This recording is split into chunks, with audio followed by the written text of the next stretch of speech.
noite, camaradas! Está começando mais uma edição do Jornal Pravda, o jornal do povo soviético, diretamente de Moscou, trazendo as notícias sobre a nossa luta heróica contra os invasores fascistas.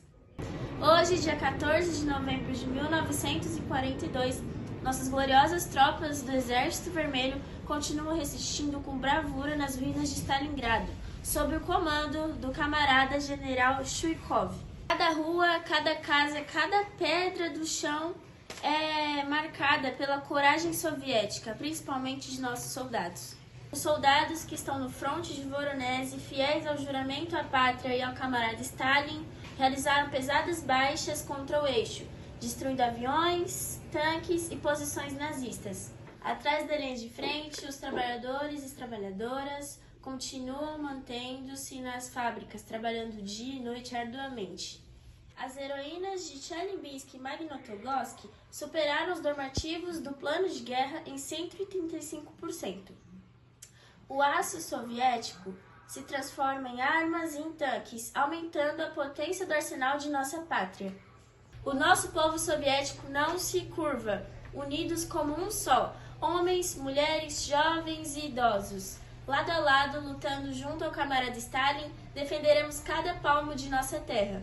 A vitória será nossa. Os nazistas não vencerão as nossas tropas soviéticas.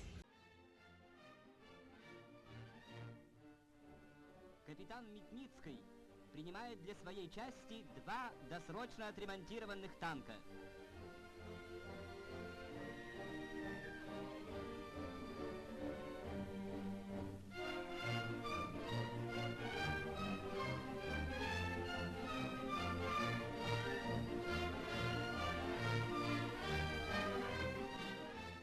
Agora fiquem com a repórter Maria Colatti, que nos trará os informes sobre o vigoroso ritmo da produção de aço de nossas fábricas.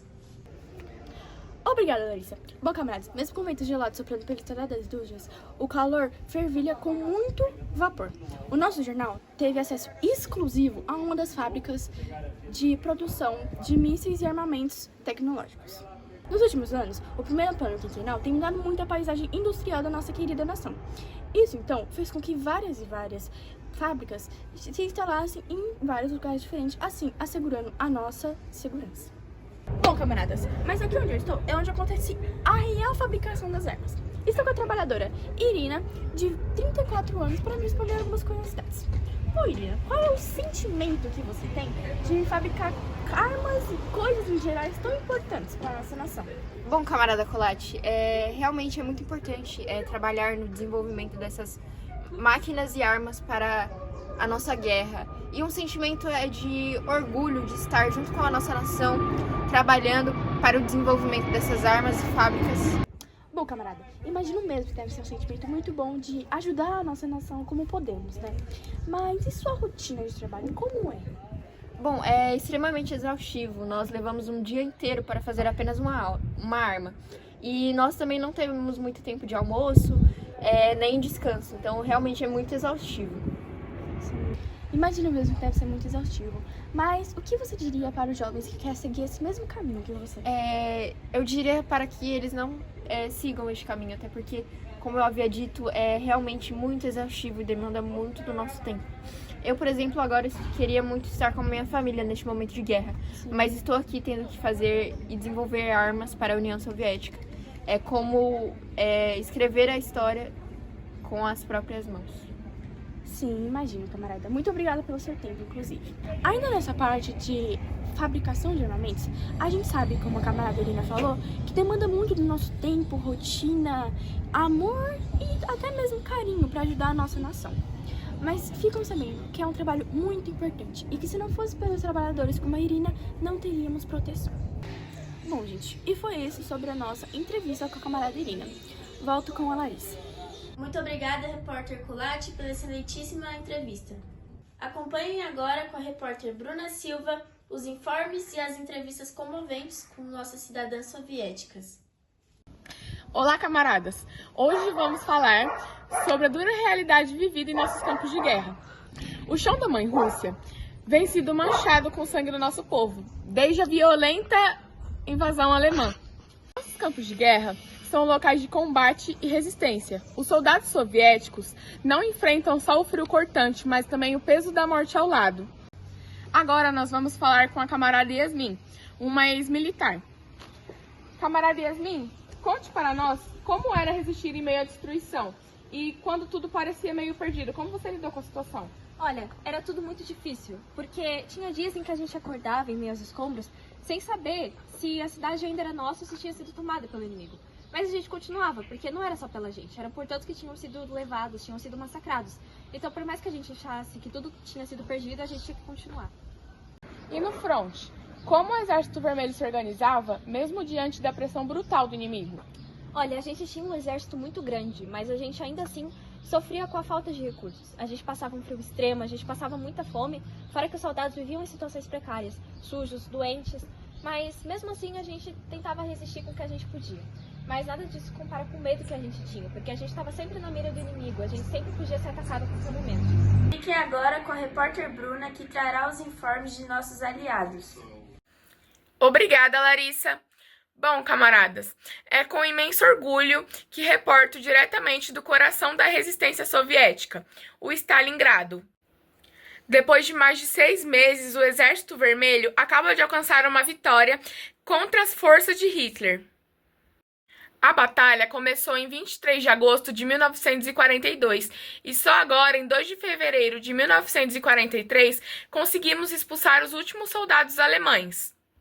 Foram mais de 200 dias de batalhas incessantes, lutas de casa por casa, trincheiras nas ruínas e tivemos simplesmente a demonstração da coragem da população soviética.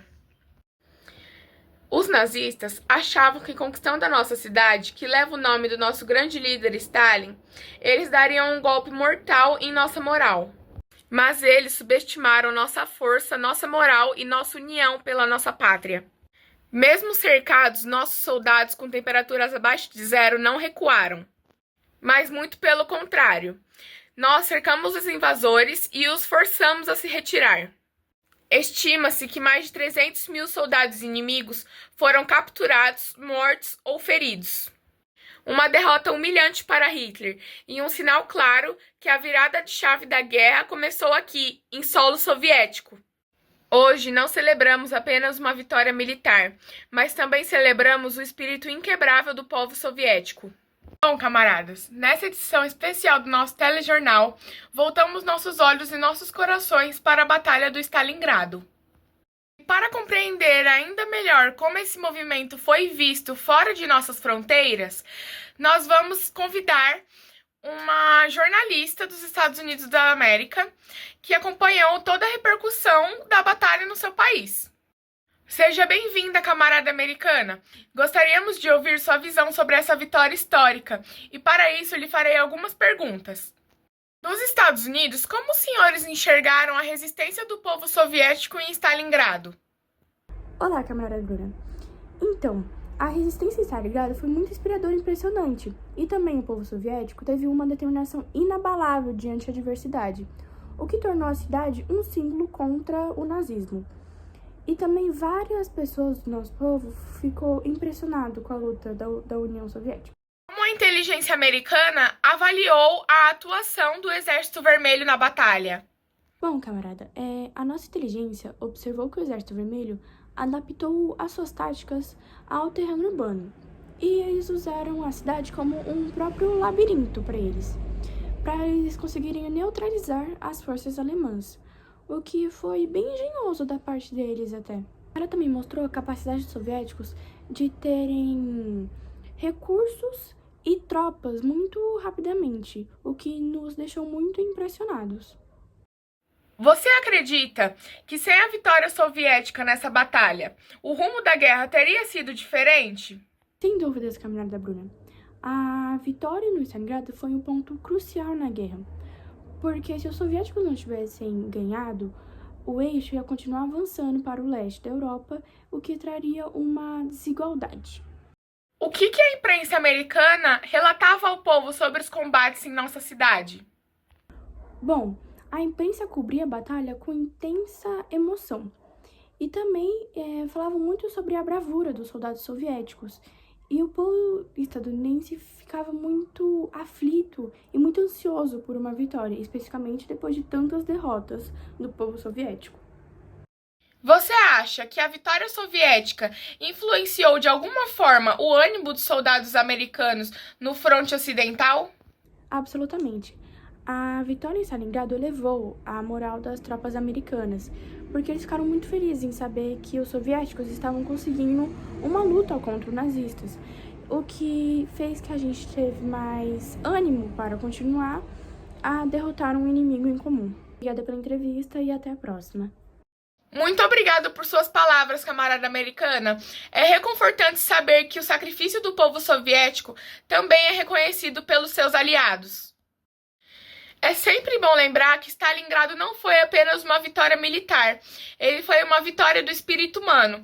Lá o mundo viu que a União Soviética jamais se ajoelhará em frente ao fascismo.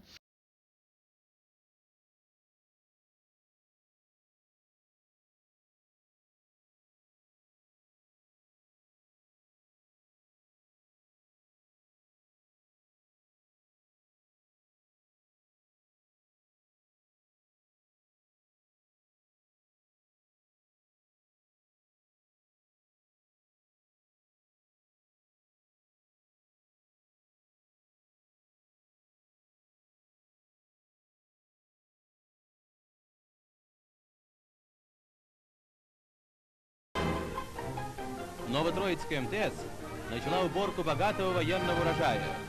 Колхозники в Джамбульской области обязались склеп убрать быстро, без потерь.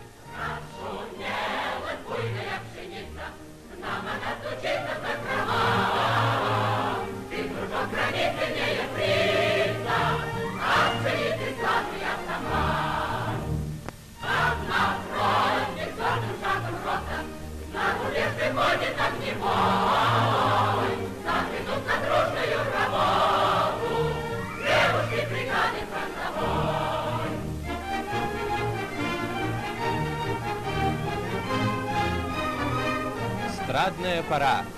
Колхоз «Красный Меринос» Мустаевского района. Жены, дочери, заменяя мужей, отцов, ушедших на фронт, вышли на сенокос.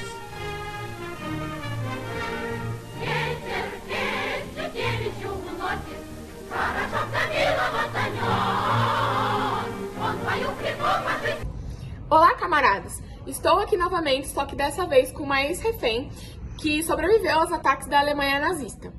Ela foi levada para trabalhos forçados, sobreviveu ao frio extremo, à fome, à violência e à constante ameaça de execução.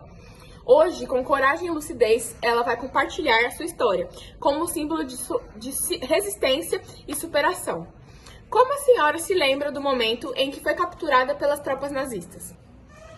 Como a senhora se lembra do momento em que foi capturada pelos nazistas? Foi muito assustador. Eu escutava gritos, eu escutava o barulho dos aviões. Eles chegaram do nada, separaram os homens das mulheres, apontaram armas para as crianças. E desde aquele dia eu nunca mais vi a minha família. A senhora teve contato com outras vítimas soviéticas? E como que foi esse contato? Sim, a gente teve muito contato. A gente convivia junto sempre, não tratavam a gente bem, nos davam pouco alimento. E esse pouco que a gente tinha que dividir entre a gente. A gente cantava algumas canções para tentar melhorar um pouco e ter uma esperança de que a gente ficaria bem. Como foi o momento da libertação? A senhora realmente achava que você seria libertada? Foi como acordar de um pesadelo. Eu estava doente, estava fraca, estava sem esperanças. Mas eu sobrevivi e consegui ser resgatada. E eu agradeço pelos soldados soviéticos terem salvado a gente das tropas nazistas. Muito obrigado, camarada, pelo seu relato. Sentimos muito pelo ocorrido. Muito obrigada. Agora voltamos ao estúdio com a Larissa. Muito obrigada, repórter Bruna. Bom, ouvimos há pouco um relato comovente de uma ex-refém que sofreu nas prisões nazistas e que ergueu sua voz em meio a todos que também sofreram. Isso é a prova de que o povo soviético não se deixa ser violentado. Ela sobreviveu como sobrevive nossa esperança.